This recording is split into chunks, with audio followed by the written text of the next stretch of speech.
Isoko rya telefoni nyafurika ryagutse vuba mu myaka yashize hamwe n'umuryango mpuzamahanga w'itumanaho wa ITU uteganya ko umubare w'abakoresha telefoni zigendanwa uzagera kuri miliyoni 500 mu mwaka wa 2025 muri Afurika.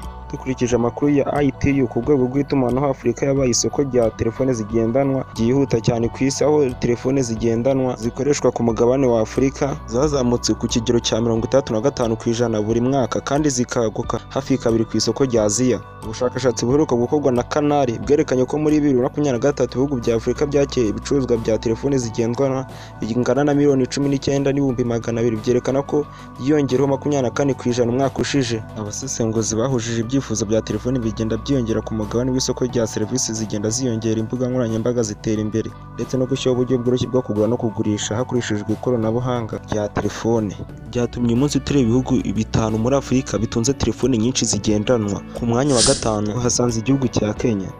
Kugeza muri Mutarama 2024 mu gihugu cya Kenya abatunze telefoni zigendanwa bangana na miliyoni 36,040,000. Iyi mibare uhwanye n'118.7% by'abaturage bose ba Kenya.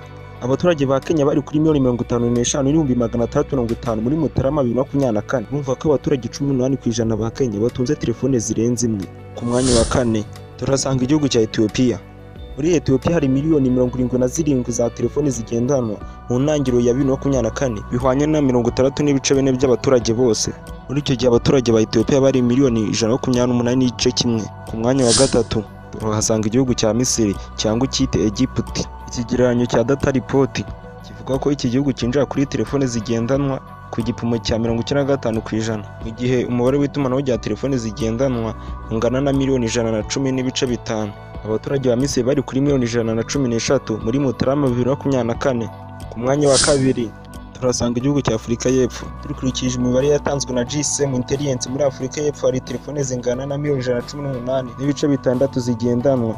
Mu ntangiriro za 2024 imibare yari 95.4% by'abatuye Afurika y'Epfo. Muri Mutarama 2024 abaturage ba Afurika y'Epfo bari miliyoni 66.69, kandi twasanze telefoni zibarurwa muri Afurika y'Epfo zingana na miliyoni 118. Urumva ko batunze telefoni ku rwego rwo hejuru. Abaturage bangana 95.4% bo muri Afurika y'Epfo batunze telefoni zirenze imwe. Nimba kanze subscribe kanze tuye ku mwanya wa mbere. Ku mwanya wa mbere turahasanga igihugu cya Nigeria. Muri iki gihe Nigeria iyoboye ibindi bihugu bya Afurika bifite telefoni igendanwa igera kuri 45% nk'uko ikigo cy'igihugu gishinzwe ibarurishamibare NEBUZ kibitangaza. Umubare rusange w'abakoresha telefoni zigendanwa muri Nigeria ugera kuri miliyoni 219,300 nko muri 2024.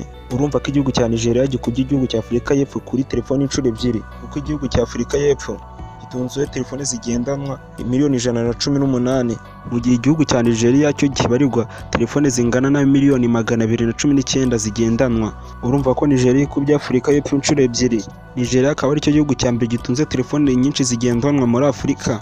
Ngiye rero guteguye kino cyegeranyo, nitwa Jean Paul TV. Nimba ari ubwa mbere ubonye ino video zo ukanda subscribe, ukande like, ukande kuri iyo nzogera, ubundi ujye ubona video zose nkize hanze. Kandi nimba wumva hari icyo ushaka ko twazakubwira ubutaha uze kugenda ucyandika muri comment. Bye bye, ndabakunda cyane.